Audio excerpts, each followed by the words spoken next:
Covishield हे live vaccine आहे आणि कोवॅक्सिन हे किल्ड वॅक्सिन आहे. तर लॉंग प्रोटेक्शन साठी लाईव्ह वॅक्सिन बेटर और किल्ड वॅक्सिन बेटर? सर, एक जनरल संकल्पना अशी आहे की लाईव्ह वॅक्सिनमुळे येणारी इम्युनिटी ही दीर्घकाळ असते. पण कोविशिल्डचं जे वॅक्सिन आहे आपलं, त्याला आपण असं लाईव्ह वॅक्सिन असंही म्हणू शकत नाही. कारण लाईव्ह वॅक्सिनमध्ये काय केलं असतं की पूर्णच्या पूर्ण जो जंतू आहे तो शरीरामध्ये पाठवला जातो. तसं आपण ओरल पोलिओ किंवा बीसीजी वॅक्सिनमध्ये करतो किंवा मिझल्समध्ये करतो. कोविशिल्डच्या वॅक्सिनमध्ये आपण तसं केलेलं नाही आपण. कोविशिल्डच्या वॅक्सिनमध्ये आपण फक्त जेनेटिक कोड टाकलेला आहे. दुसऱ्या व्हायरसच्या माध्यमातून टाकलेला आहे. दुसरा व्हायरस हा लाईव्ह आहे. आपला जो मूळ व्हायरस आहे कोविडचा तो लाईव्ह मध्ये गेलेला नाहीये. त्यामुळं कोविशिल्डमुळे दीर्घकाळ मिळणार आहे, कोविशिल्डमुळे कमी मिळणार नाही असं भाष्य आपल्याला सध्या करता येणार नाही. हा, जर का ही लस आपण लाईव्ह बनवली असती, कोविडच्या वॅक्सिनला वापरूनच त्याला ॲटिन्युएशन करून वापरली असती, तर डेफिनेटली तसं म्हणता आलं असतं आपल्याला. पण इथं तसं म्हणता येत नाही आपल्याला. आणि दुसरा एक प्रश्न आहे माझा. हा, आता वॅक्सिनचे अँटीबॉडीज किंवा समजा आरटीपीसीआर केलं नाही आणि आपण वॅक्सिन घेतलं, त्याचे टायटर 7व्या दिवशी किंवा 14व्या दिवशीपासून चालू झाले, परंतु at the time of vaccination जर समजा तो असिम्प्टोमॅटिक किंवा माइल्ड पॉझिटिव्ह असेल, तर दोघांचे पण टायटर्स किंवा अँटीबॉडीज जे येतात, तर एक्सपोज टायटर्स जो म्हणतो आपण, अशामध्ये काही त्याच्याबद्दल काही सांगताय? म्हणजे तुम्हाला वॅक्सिनचे टायटर्स आणि इन्फेक्शन. म्हणजे तुम्हाला समजा आधी इन्फेक्शन होऊन गेलं असेल आणि तुम्हाला त्याची कल्पनाच नाही तुम्हाला इन्फेक्शन होऊन गेलेलं आहे आणि तुमच्या शरीरामध्ये त्याचे अँटीबॉडीज असतील आणि जर तुम्ही त्याच्यानंतर वॅक्सिन दिलं, तर थेरॉटिकली आपण असं म्हणतो की येणारा वॅक्सिन अँटीजनच असतो एक प्रकारचा, शरीरामधील अँटीबॉडी त्याला मारू शकतो. अशा पद्धती शक्यता याच्यामध्ये थेरॉटिकल असते.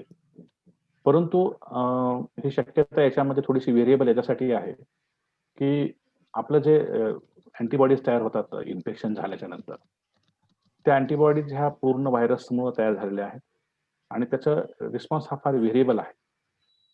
आणि ज्या पद्धतीनं आपलं कोविशिल्डचं वॅक्सिन काम करतं, ज्याच्यामध्ये जेनेटिक मटेरियल मार्फत अँटीजन तयार केला जातो, त्या पद्धतीचा अँटीजन थोडा वेगळा आहे. त्यामुळे पूर्णपणे त्या येणाऱ्या अँटीजनला पूर्णपणे आपल्या शरीरामध्ये आधी असलेल्या इन्फेक्शनची अँटीबॉडी न्यूट्रलाइज नाही करू शकत, कारण ती प्रत्येक वेळेस न्यूट्रलायझिंग अँटीबॉडी असेलच असं काही नाही. सगळ्याच अँटीबॉडी त्या अगेन्स्ट तयार झाल्या असल्या असंही काही नाही. त्यामुळे थोडासा परिणाम होईल, परंतु कदाचित असं होईल की सेकंडरी रिस्पॉन्स मिळू शकतो आपल्याला पहिल्या रिस्पॉन्स नंतर. त्यामुळे आधी इन्फेक्शन झाल्यामुळं जरी आपण लस घेतली तरी येणाऱ्या लसीच्या एफिकसीमध्ये त्याच्यामुळे काही परिणाम होत नाही किंवा अशा पद्धतीचा परिणाम आपल्याला जाणवलेला पण नाही सध्या. सर, इथे एक मुद्दा मला सांगायचा आहे. त्यांनी म्हटलं की कोविशिल्ड हे लाईव्ह वॅक्सिन आहे असं, आणि भिसे सरांनी आपल्याला सांगितलं की हे एक्झॅक्टली लाईव्ह वॅक्सिन आहे असं आपण म्हणू शकत नाही. याला आपण मॉडिफाईड वॅक्सिन म्हणणार. तर मॉडिफिकेशन काय केलं गेलंय? ॲडिनो व्हायरस आपण शरीरामध्ये टोचतोय, पण जो ॲडिनो व्हायरस आहे तो जिवंत जरी असला तरी देखील त्याची स्वतःच्या प्रती बनवण्याची क्षमता जी आहे, रिप्लिकेशन जे आहे त्याचं, ते बंद केलेलं असतं कोड काढून. आणि त्यामुळे अशा वॅक्सिन्सना, कोविशिल्ड असेल, स्पुतनिक असेल किंवा जॉन्सन अँड जॉन्सनचं जेसन वॅक्सिन असेल, ह्या तिन्ही वॅक्सिनमध्ये जो ॲडिनो व्हायरस वापरलाय त्याची स्वतःच्या प्रती बनवण्याची क्षमता ही पूर्णपणे काढून घेतलेली आहे. त्यामुळे जरी तो जिवंत असला तरी देखील आपल्या शरीरामध्ये गेल्यानंतर वाढू शकत नाही, म्हणून त्याला आपण लाईव्ह वॅक्सिन म्हणू शकत नाही. मात्र तो आपल्या पेशींना बाधित करून एस प्रोटीनची निर्मिती मात्र नक्कीच करणार आहे. म्हणजे थोडक्यात आता जगामध्ये पूर्ण ह्याच्यामध्ये जेवढे वॅक्सिन तयार होत आहेत वेगवेगळ्या कंट्रीज मध्ये, ते सो कॉल्ड किल्ड वॅक्सिनच आहे असं म्हणणं आहे? नाही, किल्ड नाही, मॉडिफाईड आहे. हे मॉडिफाईड आहे, वेक्टर वापरलेला आहे ह्याच्यासाठी आणि फक्त प्रोटीन तयार केलं जातं. किल्ड वॅक्सिन हे फक्त चायनानी आणि भारतानी बनवलेले आहेत आणि जे फायझर आणि मॉडर्ना आहेत ते त्याच्यामध्ये mRNA आहे. ते पूर्णपणे नवीन टेक्नॉलॉजी आणि वेगळेच आहेत. हा सर, एक प्रश्न होता की कोविशिल्ड जी व्हॅक्सिन आहे त्याला आपल्याला 84 डेज डिफरन्स आहे आणि कोवॅक्सिनला ऑलमोस्ट 4 to 6 वीक आहे. एवढा डिफरन्स रिझन काय सर? देशपांडे मॅडम सांगा मॅडम, तुम्हाला मी आपल्या लेक्चर मी थोडक्यात सांगितलंय. प्रिया मॅडम तुम्ही विस्तृत सांगा. जेव्हा ॲस्ट्राझेनिका म्हणजे कोविशिल्ड आहे, याची जेव्हा चाचण्या झाल्या, वेगवेगळ्या चाचण्या झाल्या इतर देशांमध्ये, तेव्हा असं लक्षात आलं की ज्या लोकांना दुसरा डोस देण्यामध्ये उशीर झालेला आहे, म्हणजे हे असं ठरवून घडलेलं नव्हतं, पण ज्या लोकांमध्ये डोस घेण्यामध्ये उशीर झालेला दिसला, त्या लोकांमध्ये अँटीबॉडीजचं प्रमाण आणि मिळणाऱ्या सुरक्षेचं प्रमाण हे अधिक दिसून आलं. आता हे का घडलं असेल, तर यासाठी आपल्याला ती लस कशी बनली आहे हे म्हणजे याच्यावरनं ते ठरतं.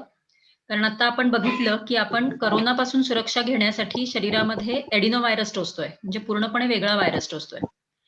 आणि शरीर एस प्रोटीन विरुद्ध पण अँटीबॉडीज बनवणार आहे आणि त्या एडिनोव्हायरस विरुद्ध पण अँटीबॉडीज बनवणार आहे.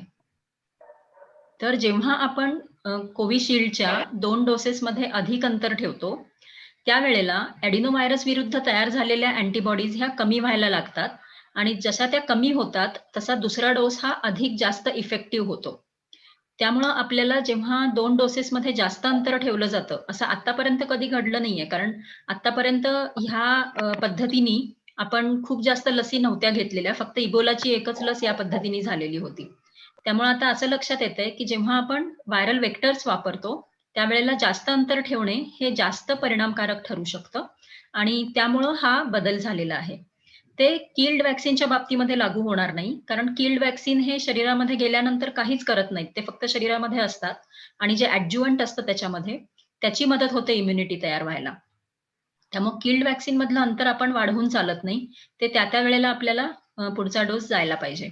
मग इथे काही लोकांना चिंता होऊ शकेल, कारण कोव्हॅक्सिनची उपलब्धता कमी असल्यामुळे बऱ्याच जणांना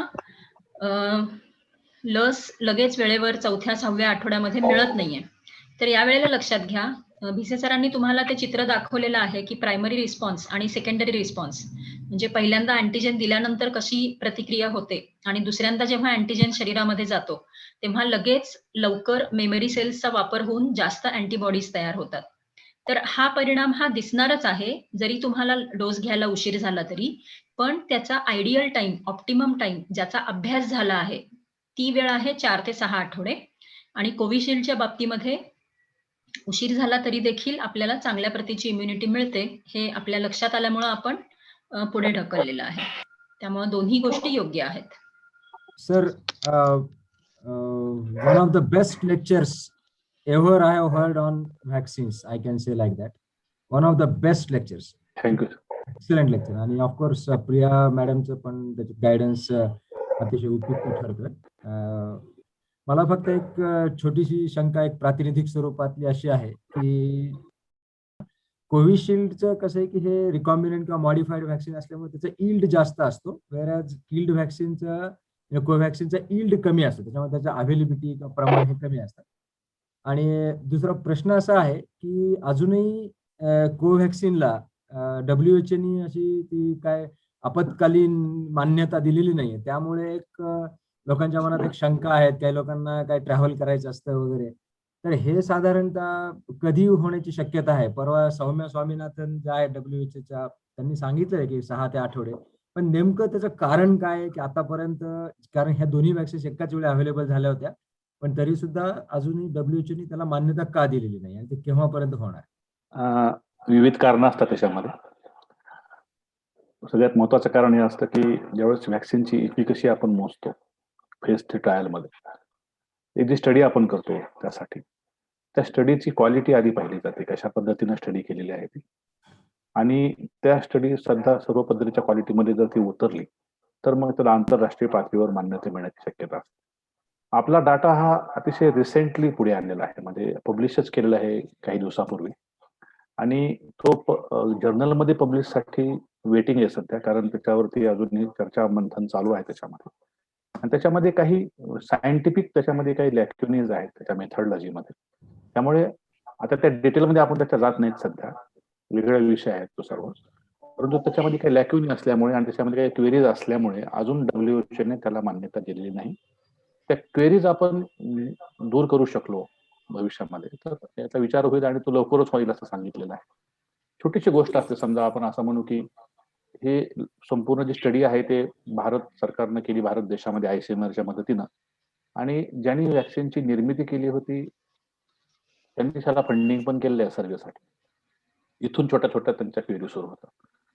आणि त्याच्यानंतर मेथडला त्यांनी सॅम्पल कसं घेतलं, त्यांचं ग्रुपिंग कसं केलं, रँडमायझेशन केलं होतं का नाही त्यांचं व्यवस्थित, त्यांचं जे आउटपुट मेजर बघितलं ते बघितलं होतं का नाही, याच्यामध्ये काही शंका उपस्थित केल्या गेल्या आहेत. त्यामुळे काही काळानंतर ही गोष्ट क्लिअर होऊन जाईल किंवा अजून नवीन पद्धतीनं मांडणी केल्यानंतर मिळेल लस, आपल्याला परवानगी मिळेल. पण तुर्तास तरी आपण वाट बघतोय, पाईपलाईन मध्ये आहे. तुम्ही म्हटलात की गेले दोन्ही वॅक्सिन्स आपल्याला एका वेळेला उपलब्ध झाले, पण त्याच्यामध्ये फरक आहे. कोविशिल्ड त्याची तिसरी चाचणी संपल्यानंतर उपलब्ध झालं होतं आणि कोवॅक्सिनची तिसरी चाचणी चालू असताना उपलब्ध झालं होतं. आणि कोवॅक्सिनची तिसरी चाचणी जी आहे तिसऱ्या टप्प्यातली, सरांनी सांगितलं आपल्याला की आता रिसेंटलीच ती पूर्ण झालेली आहे आणि आता ऍप्लिकेशन करणं शक्य आहे. ती पूर्ण होईपर्यंत कुठलीही लस परमिशनसाठी अप्लाय करू शकत नाही आंतरराष्ट्रीय स्तरावर. मग आता परमिशनसाठी अप्लाय केलं जाईल, त्याच्यावर विचार होईल आणि मग निर्णय होईल. मी व्यास भोसले. सर्वप्रथम सर्व डॉक्टर स्टाफचं मी मनापासून अभिनंदन करतो आणि आभार मानतो की खूपच सुंदर आणि सोप्या भाषेत कोविडबद्दल मी विवेचन केलं.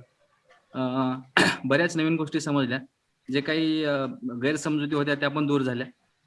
मला फक्त एक विचारायचं होतं की आता जे असं सांगण्यात येते की लहान मुलांना, आता हे थर्ड वेव्ह येणार आहे त्यामध्ये लहान मुलांना याचा संसर्ग होऊ शकतो, तर साधारण हे या जे काय येतंय त्याच्यात तथ्य कितपत तथ्य आहे, म्हणजे असं खरंच काय होणार आहे का, आणि होणार असेल तर सरकारकडून ह्याच्याबद्दल काही उपाययोजने, प्रतिबंधात्मक काही सूचना आलेल्या आहेत का, आणि समजा तसं काय असेल तर एक पालक म्हणून आपण त्याची काय खबरदारी घ्यायला पाहिजे भविष्यामध्ये?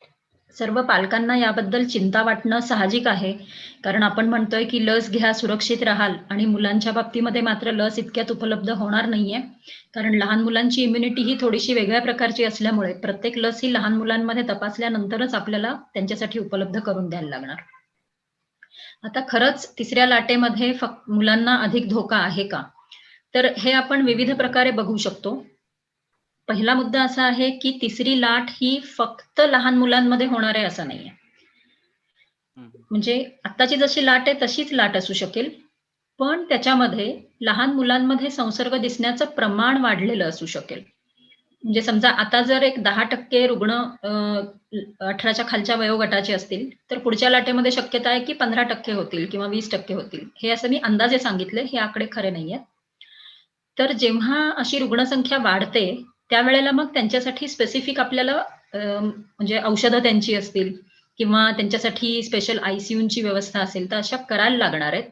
म्हणून सरकार तयारी करतंय, कारण मेडिसिनमध्ये आता मोठ्या रुग्णांमध्ये कसं झालं की जे कुठले डॉक्टर काम करत होते त्या सगळ्यांना कोविडच्या कामामध्ये लावलं, पण लहान मुलांच्यासाठी तसं अवघड आहे, कारण त्यासाठी specially train doctors, specially train nurses पण स्पेशली ट्रेन लागणार आहेत. म्हणून या सर्वासाठी सरकारने लवकर तयारी चालू केली आहे.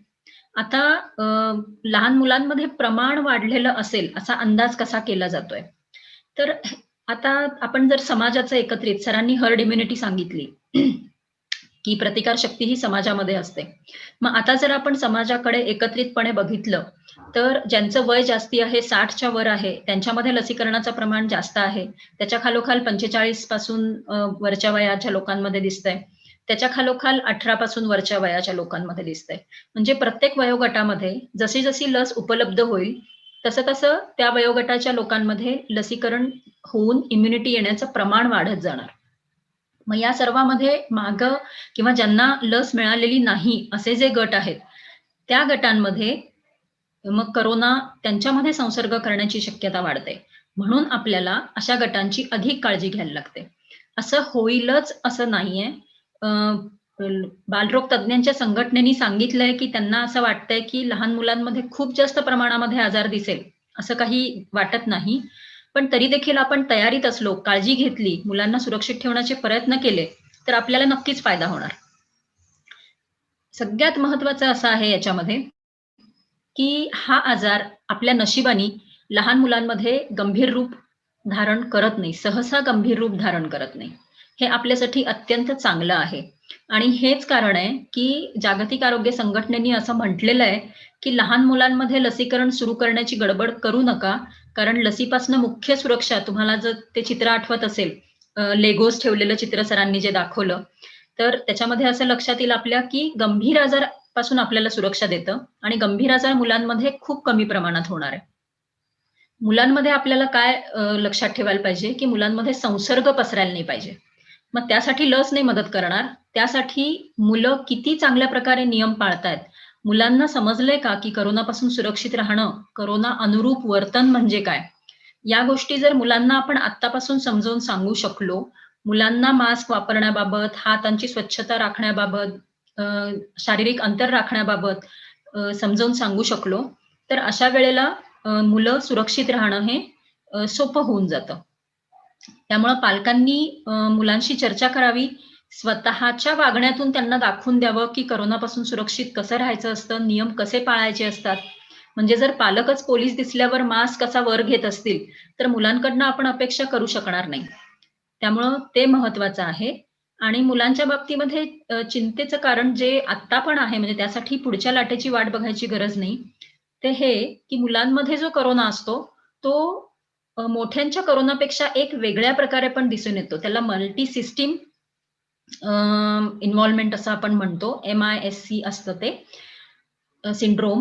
तर त्याच्यामध्ये त्या मुलाला आजार न होता घरामध्ये पण कुणाला कोरोना झाला असेल, तर अशा वेळेला पुढचे 4 ते 6 आठवडे आपल्याला मुलांवर लक्ष ठेवायला पाहिजे. हाय ग्रेड फीव्हर, ताप अत्याधिक प्रमाणामध्ये किंवा त्यांना बाकीचे त्रास काहीही जाणवत असतील, तर अशा वेळेला आजार अंगावर न काढता त्यांना पिडियाट्रिशियनला जरूर दाखवा. आणि ह्या सगळ्या आजारांवर औषधं उपलब्ध आहेत. त्यामुळे आपल्याला चिंता करायची गरज नाहीये. कोरोनामुळे लहान मुलांचा मृत्यू हे प्रमाण अत्याधिक अल्प आहे. त्यामुळे त्याचीही चिंता करायची गरज नाहीये. फक्त लहान मुलांच्या थ्रू आपल्या घरामध्ये कोरोना येऊ नये, यासाठी मुलांना काळजी कशी घ्यायची हे शिकवायची गरज आहे. आणि जर लस उपलब्ध झालीच भविष्यामध्ये, तर त्यावेळेला आपण लसीकरणाचाही विचार करू शकतो. अतिशय सुरेख कार्यक्रम होतोय. माझा प्रश्न असा आहे, की अँटीबॉडीज जर कालांतराने कमी होत असतील, तर आपण दुसरा डोस घेतो, म्हणजे ते बूस्टर व्हावा म्हणून. तसं मग आता आपल्याकडे हे वॅक्सिन येऊनच 6-7 महिने झाले, पण वर्ष 2 वर्षानंतर परत तिसरा डोस घेण्याची गरज पडेल का? आणि मग ते कसं कळणार की कुणाला घ्यायचं, कुणाला घ्यायचं नाही, किती लोकांनी घ्यायचं? आणि एवढ्या मोठ्या देशामध्ये हा डोस शक्य आहे का एवढ्या लोकांना? कारण आताचं स्टॅटिस्टिक सांगते की फक्त 6% लोकांना आपण देऊ शकलो 2 डोस. तर हा एक प्रश्न आहे. हा अतिशय महत्वाचा प्रश्न आहे, कारण सध्या जगभरामध्ये बूस्टर डोसचं काय अशा पद्धतीने म्हणजे चर्चा चालू आहे. आणि फायझर वॅक्सिननी बूस्टर डोसच्या संदर्भामध्ये आम्हाला प्रयोग करू द्या अशी परवानगी देखील मागितलेली आहे. तर बूस्टर डोस हे तेव्हा द्यायचे असतात जेव्हा आपल्याला नक्की माहित आहे की अमुक एवढ्या पायरीच्या खाली अँटीबॉडीज गेल्यानंतर धोका वाढतो. सध्या आपल्याकडे अशा पद्धतीचा कुठलाही डाटा नाहीये, कारण आपल्याला हे माहित नाहीये की किती अँटीबॉडीज असल्यानंतर पूर्णपणे सुरक्षा मिळते. आता जे आपण लसीकरण करतोय ते व्यक्तीला फक्त गंभीर आजारापासून वाचवण्यासाठी आहे. त्याचप्रमाणे मुख्यतः आपल्याला साथीवर कंट्रोल आणायचा आहे. साथ आपल्याला नियंत्रित करायची आहे आणि त्यासाठी युजली आपण औषधं वापरतो, पण यावेळी या आजाराविरुद्ध आपल्याकडे खात्रीचं औषध नसल्यामुळे आपण लसीकरणाची मदत घेतलेली आहे. त्यामुळे लसीकरणाचा वेग ह्याच्यामध्ये अतिशय महत्वाचा असतो. WHOचं असं सांगणं आहे की कुठलाही एक देश समजा बूस्टर पण द्यायला लागला, पण जगातल्या इतर देशांमध्ये अजून पहिला डोसही पोहोचलेला नाही, अशा वेळेला ते वॅक्सिन निकामी होण्याची शक्यता वाढत जाते. कारण जोपर्यंत आपण सर्वांना एकत्र घेऊन पुढे जाणार नाही, म्हणजे हे देशाला लागू आहे आणि जगालाही लागू आहे, nobody is safe until everyone is safe. त्यामुळे सध्या बूस्टरचा विचार न करता आपल्याला जगामधल्या सगळ्या लोकांना कसं व्हॅक्सिन 2 डोसेस पोहोचू शकतील हे बघणं अधिक महत्वाचं आहे. कारण जर ज्यांना व्हॅक्सिन मिळालं नाही तिथं जर एखादं नवीन व्हेरियंट तयार झालं ज्याच्यामध्ये इम्युन एस्केप आहे आणि जे उपलब्ध व्हॅक्सिनच्याही विरुद्ध म्हणजे पूर्ण त्याच्यातनं बाहेर आलं आणि त्याच्यावर काहीही परिणाम होत नसेल तर अशा वेळेला आपल्या सर्वांची अवस्था परत सुरुवातीसारखी होऊन जाईल. त्यामुळं आपण बूस्टरची चिंता करू नये आणि कधीही हे लक्षात घ्या, जर तुम्ही लस घेतल्यानंतर नियम योग्य प्रकारे पाळत असाल तर तुम्हाला चुकून इन्फेक्शन झालं तर ते मायनर असणार आहे, अगदी कमी डोसचं असणार आहे. आणि कधी पण शरीरामध्ये जेव्हा पुढचं इन्फेक्शन होणार तेव्हा त्याचे परिणाम हे पुढच्या बूस्टर सारखेच होणार आहेत. ते पुढं म्हणजे आपली अँटीबॉडीज त्याच्यामध्ये वाढणारच आहेत. त्यामुळं आपण आता ऑफिशियल बूस्टरचा विचार नको करूया. ते कधी द्यायचं, कशाचं द्यायचं, मिक्स्ड व्हॅक्सिनचं द्यायचं का? कारण कोविशिल्डला 3रा डोस देण्याऐवजी दुसऱ्या कुठल्या तरी व्हॅक्सिनचा डोस देणं हे अधिक चांगलं असतं. तर या सगळ्याचे आधी प्रयोग होतील. शास्त्रज्ञ त्याच्यावर बघतील की काय केलं तर सगळ्यात जास्त आपल्याला फायदा होतो आणि त्यानंतर मग आपल्याला 3ऱ्या डोस बद्दलचं किंवा बूस्टर डोस बद्दलची माहिती मिळेल. आणि जर घ्यायचंच असेल तर ते एखाद्या व्हेरियंटची माहिती देणारं बूस्टर असेल तर जास्त फायदा होईल. त्यामुळे जसं फ्लू व्हॅक्सिनचे दरवर्षी नवीन नवीन प्रकार येत राहतात तसे याचे काही दिवसांनी येऊ शकतील. पण आजार टाळण्यासाठी लस नाहीये. लस फक्त गंभीर आजार टाळते. आजार टाळण्यासाठी नियमच आहेत आणि ते आपल्या हातात आहेत. मॅडम एक ह्याच अनुषंगाने एक स्टेटमेंट म्हणा किंवा एक छोटासा त्याच्यात एक उपप्रश्न असा आहे की साधारणतः आपण मॅक्झिमम वेळा आता अँटीबॉडी आता हे खूप म्हणजे जसं कोरोना व्हायरस हे सगळ्या बऱ्याच गोष्टी आता खूप पॉप्युलर झाल्यात आणि अगदी सामान्य माणसाला पण मॅक्झिमम गोष्टी आता बऱ्याच कळायला लागल्या आणि अँटीबॉडीज एक खूप चर्चेचा विषय आहे. पण एक आणखी एक असं हायपोथेसिस आहे की अँटीबॉडीज हा एक प्रकार आहेच पण बियॉन्ड दॅट इन्फेक्शनमुळे किंवा व्हॅक्सिन्समुळे मेमरी सेल्स सुद्धा खूप काळ आपल्याला प्रोटेक्शन देण्याची शक्यता आहे. ऑफकोर्स सध्या कोरोनाच्या बाबतीत काहीच असं ठाशीवपणे सांगता येत नाही कारण आजारच 1-1.5 वर्ष जुना आहे. त्यामुळे सगळंच काही सिद्ध झालं अशातला भाग नाही. पण एक साधारणतः सगळ्याच व्हायरल इन्फेक्शन्समुळे आणि व्हॅक्सिन्समुळे मेमरी सेल्स ह्या खूप काळापर्यंत प्रोटेक्शन देतात असं म्हणलं जातं. ह्याच्यावर तुमचं मत काय? तुमचं जे वाक्य होतं की या करोनाच्या काळामध्ये बऱ्याच लोकांना बऱ्याच गोष्टी कळायला लागल्यात या सगळ्या गोष्टी. तर इथं मी थोडंसं ऑब्जेक्शन घेईन. नाही, चांगली गोष्ट आहे ती. नाही ऑब्जेक्शन असं घेईन की जे कळायला लागलंय ते व्हॉट्सअप फॉरवर्ड्स म्हणा किंवा या मेसेजेस मधनं कळायला लागलंय. मीडियामध्ये पण चर्चेमुळे. हा पण त्याच्यामध्ये पूर्ण माहिती कळते का, योग्य माहिती कळते का या बाबतीमध्ये शंका असू शकते. मी असं म्हणत नाही की सगळी माहिती चुकीची आहे. मी असं म्हणते की पूर्ण माहिती नाहीये. मी आता तेच बघत होते की आम्ही शिकलेलो आहोत मेडिकलचं सगळं ज्ञान पण इम्युनिटी म्हणजे आपली इम्युन सिस्टीम ही एवढी सुंदर सिस्टीम आहे आणि आपल्याला एवढ्या प्रकारे ती प्रोटेक्ट करत असते की आपण कल्पनाही करू शकत नाही. म्हणजे आता मी तुम्हाला फक्त व्हायरोलॉजीचं एक पुस्तक दाखवू का असा विचार करत होते. त्याचा पहिला भाग एवढा मोठा आहे फक्त व्हायरसेसवरचा. मॅडम जस्ट एक म्हणजे आता एवढा विषय निघालाय म्हणून मी सुद्धा MD मायक्रोबायोलॉजी केलेलं आहे त्यामुळे तो काही विषय नाही म्हणून मी म्हणलं मेमरी सेल्स एक साधारणतः एक हायपोथेसिस आहे म्हणून मी फक्त बोललो. हो सर, मी आपल्यासाठी असं नाही इतर पण श्रोत्यांनी ऐकावं यासाठी सांगतेय सर. मेमरी सेल्स हा इम्युनिटीचा एक नॅचरल प्रोसेसचा भाग आहे. कुठलाही जंतू जेव्हा शरीरामध्ये येतो आणि त्याची स्पेसिफिक इम्युनिटी विशिष्ट इम्युनिटी जेव्हा तयार होते त्याचा पुढचा टप्पा असतो की मेमरी सेल तयार होणार आणि या मेमरी सेल ह्या वर्षानुवर्ष आपल्या शरीरामध्ये राहणार आहेत. आणि मी जे मघाशी म्हटलं की प्रत्येक पुढचं आपलं इन्फेक्शन जर मायनर असेल तर ते बूस्टरचं काम करेल. ते अशासाठी की दरवेळी इन्फेक्शन झालं तर आपल्याला मेमरी सेल ऍक्टिव्हेट होणार आणि त्या मेमरी सेल्स आपल्या अँटीबॉडीज ह्या 1-2 दिवसामध्येच त्याचं प्रमाण हे अतिशय जास्त प्रमाणामध्ये नेऊ शकतात. त्यामुळं अँटीबॉडीज कमी होत आहेत ह्याची चिंता करायची गरज नाही. आपल्याकडे मेमरी सेल्सचा बॅकअप आहे. येस माझं तेच म्हणणं होतं की अँटीबॉडीज कमी जरी झालं तरी काही हरकत नाही. मेमरी सेल्स काम करतच राहणार. बॅकअप आहे तो आपला बॅकअप किंवा जे ब्लॅक बॉक्स म्हणतो. येस असं आहे ते. Yes thank you madam. सरांनी खूप चांगल्या प्रकारे माहिती दिलेली आहे आणि जवळ-जवळ सर्व मुद्द्यांवर त्यांनी माहिती दिलेली आहे. त्यामुळे त्याच्यामध्ये काही ॲड करता येईल असं मला वाटत नाही. फक्त लोकांच्या काही कॉमन शंका असतात आणि विशेषतः आता जेव्हा गरोदर स्त्रियांना ही लस उपलब्ध झाली आहे, त्यावेळेला मनामध्ये भीती असू शकते, की आधी तर म्हणत होते, की गरोदर स्त्रियांवर चाचण्या नाही झाल्या म्हणून देणार नाही आणि आता चाचण्या झाल्या नाहीत तरी पण घ्या म्हणून सांगितलंय. तर याच्यामध्ये आपण थोडंसं बेसिक्समध्ये जाऊया. चाचणी आपल्याला खात्री देते आणि जर आपल्याला बेसिक्स माहिती असेल तर आपल्याला अंदाज करता येतो. आता आपल्याकडे जे उपलब्ध व्हॅक्सिन्स आहेत, एक आहे किल्ड आणि दुसरा जो आहे त्याच्यामध्ये कोरोना व्हायरस नाहीये, हे आपल्याला आता लक्षात आलं असेल. तर गरोदर स्त्रीला हे दोन्ही व्हॅक्सिन्स जेव्हा दिले जातील, तेव्हा अर्थातच कोरोना होणार नाहीये.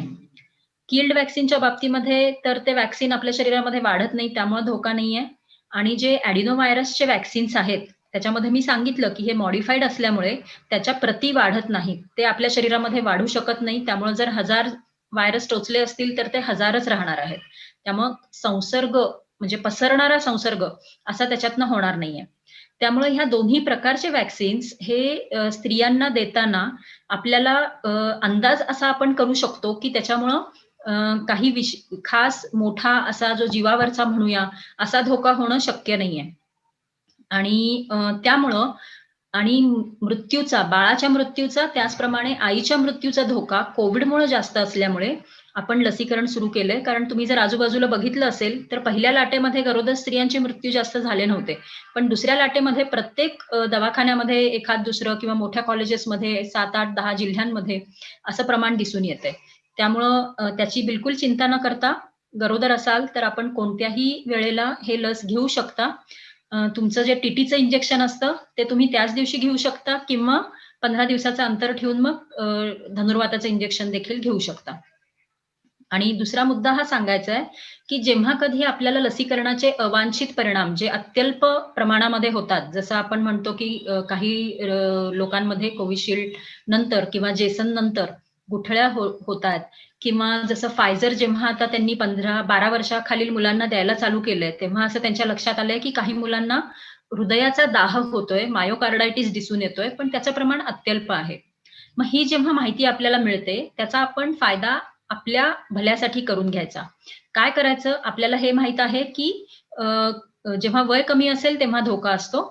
मग अशा वेळेला आपण लस घेतल्यानंतर पुढचे 4 ते 6 आठवडे स्वतःच्या तब्येतीवर लक्ष ठेवायचं. कुठलीही तक्रार असेल तर दुर्लक्ष करायचं नाही. विशेषतः जर कुठे दुखत असेल, एका बाजूला डोकं खूप दुखत असेल किंवा छातीत दुखत असेल किंवा पोटामध्ये दुखत असेल, असं जर खूप दुखणं जे आपल्याला अतिशय म्हणजे वाटतंय, की खूप हा त्रास आहे किंवा कमी होत नाहीये साध्या गोळ्यांनी. मग अशा वेळेला डॉक्टरांना जरूर भेटा. त्यांना सांगा, की मी कोविशिल्ड घेतलेली आहे. प्लेटलेटची साधी तपासणी आहे. ती तपासणी केली तरी लगेच लक्षात येतं, की आपल्याला काही त्रास आहे का? आणि सगळ्यात महत्त्वाचं ह्याच्यावर उपचार उपलब्ध आहे. फक्त आपल्याला हा त्रास लगेच लक्षात यायला पाहिजे. आणि त्यानंतर मग नॉन हिपॅरिन बेस्ड अँटीकोॲग्युलंट एवढं लक्षात ठेवा, की आपल्याला हिपॅरिनचे नसलेले अँटीकोॲग्युलंट वापरायचे आहेत. त्यामुळं जर आपण लक्ष ठेवलं तर होणारे गंभीर परिणामही आपण टाळू शकतो. हे अत्यंत महत्त्वाचं आहे. ह्या 2 मुद्द्यांच्या बाबतीत मला सांगायचं होतं, कारण हे थोडेसे नवीन मुद्दे आहेत. बाकी सरांनी सर्वच कव्हर केलेलं आहे. Thank you madam. संजय देशपांडे एक प्रश्न विचारतायत. हा, नमस्कार madam. Actually as a layman म्हणून प्रश्न विचारतो. पहिली लाट साधारणतः जानेवारी-फेब्रुवारीला स्टार्ट झाली 2020ला.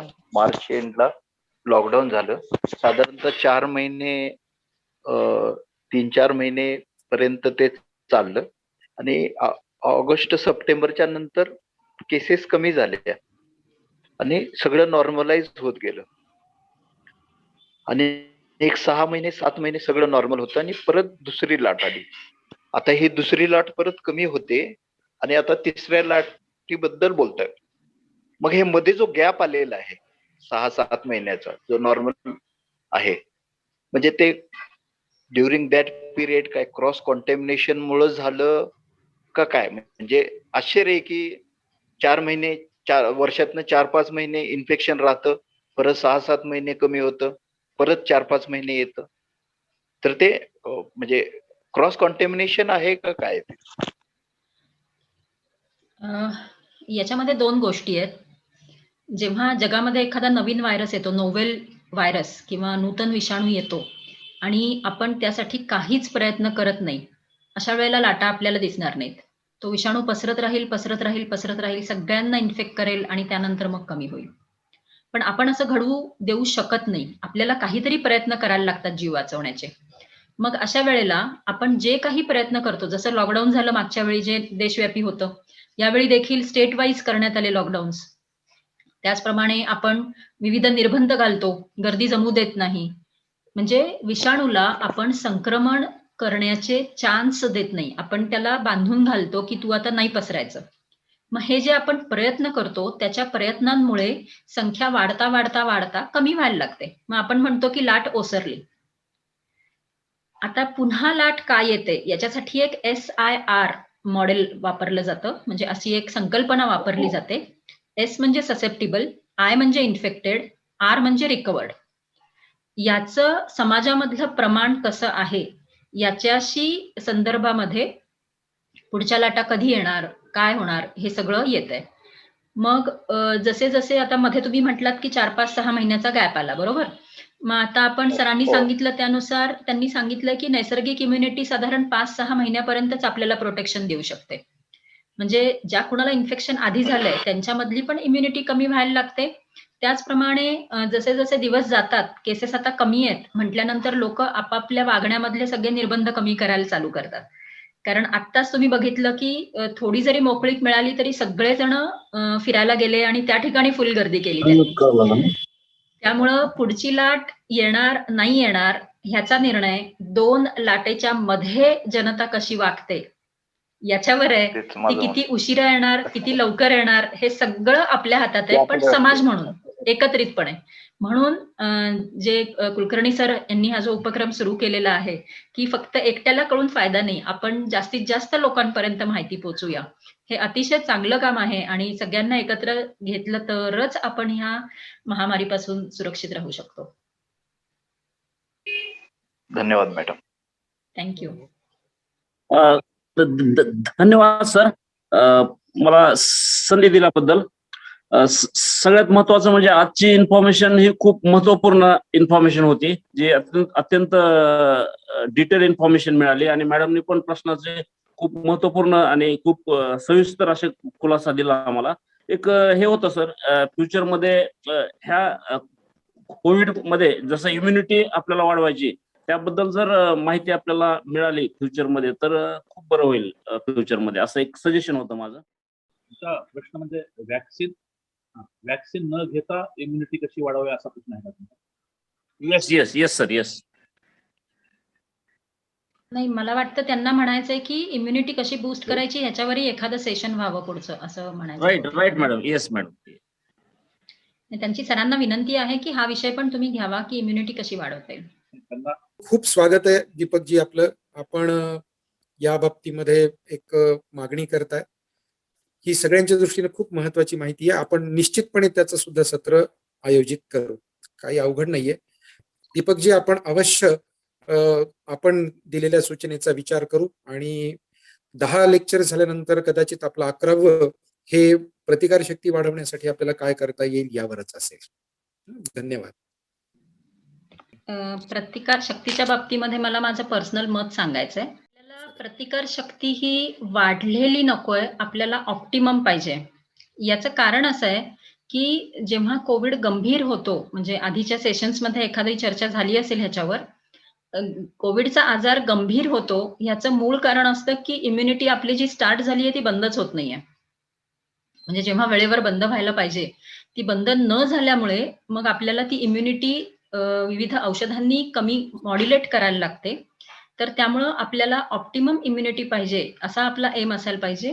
आणि दुसरं महत्वाचं म्हणजे आपला जास्त भर हा शरीरामध्ये कमीत कमी विषाणू जाईल यासाठी आपण कसे प्रयत्न करू शकतो. म्हणजे लिव्हिंग विथ कोविड, म्हणजे कोविड सह जगताना आपल्याला कशा प्रकारे वेगवेगळ्या छोट्या छोट्या आयडियाज किंवा क्लुप्त्या वापरून आपण राहू शकतो, याच्यावरही आपण त्या जोडीनं भर द्यायला पाहिजे असं मला वाटतं. धन्यवाद मॅडम. बरोबर आहे. सगळ्याच दृष्टिकोनातून आपल्याला आरोग्याचा विचार करावा लागेल, केवळ एका बाजूने नाही. कारण कोविडचं तर आपण म्हणजे मला असं वाटतं की कोविडची बरीच लक्षणं तुम्ही सगळ्यांनी तज्ज्ञ असल्यामुळे सांगितली. पण आम्हाला एक सामान्य माणूस म्हणून एक लक्षण असं जाणवलंय की तिथे एक उपचार म्हणून चालत नाही. तिथं आपल्याला सगळ्या उपचारांचा एक संच राबवावा लागतो, अनुसरावा लागतो. तेव्हा आपण त्यातनं सुरक्षित कदाचित राहू शकतो. ती पण शक्यता आहेच. धन्यवाद. मॅडम एक जनरल क्वेश्चन आहे, म्हणजे हा सर्वसामान्यांचाच प्रश्न म्हणून. अ, अ, हा सामान्य प्रश्न यासाठी की ज्यांनी लस घेतली आहे अशांना साधारण 1-2 दिवस थोडासा त्रास जाणवतो, म्हणजे ताप येणं किंवा अंगदुखी असे काही म्हणजे व्यक्तिपरत्वे ते लक्षणं वेगवेगळे असू शकतात. पण जनरल ताप, अंगदुखी असं त्रास होतो. तर ह्या काळामध्ये काय म्हणजे हे करायला हवं की त्या लस घेतलेल्या व्यक्तींनी स्वतःला क्वारंटाईन करावं किंवा आयसोलेट करावं असं काही म्हणजे सजेस्ट केलेलं आहे का?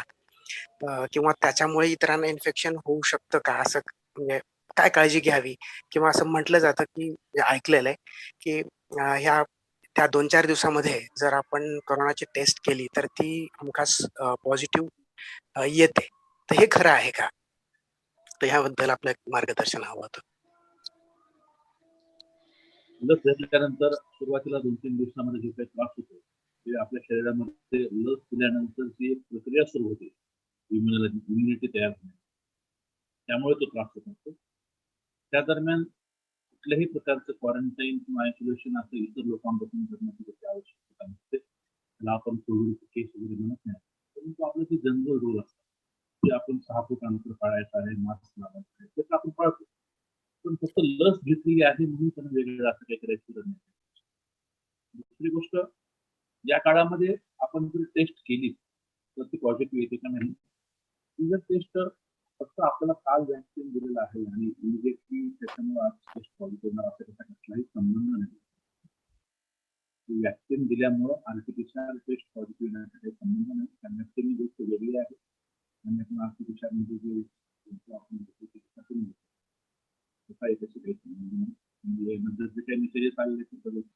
लसीकरण घेतल्यानंतर टेस्ट पॉझिटिव्ह येते असं लोकांना वाटतं, कारण त्यांना आधी माहिती नसतं की त्यांना असिम्प्टमॅटिकली इन्फेक्शन आहे आणि नंतर जेव्हा त्रास थांबत नाही 3-4 दिवस आणि ते तपासणी करतात आणि तेव्हा जे पॉझिटिव्ह येतं, मग त्यांना वाटतं की लसीमुळेच झालेलं आहे.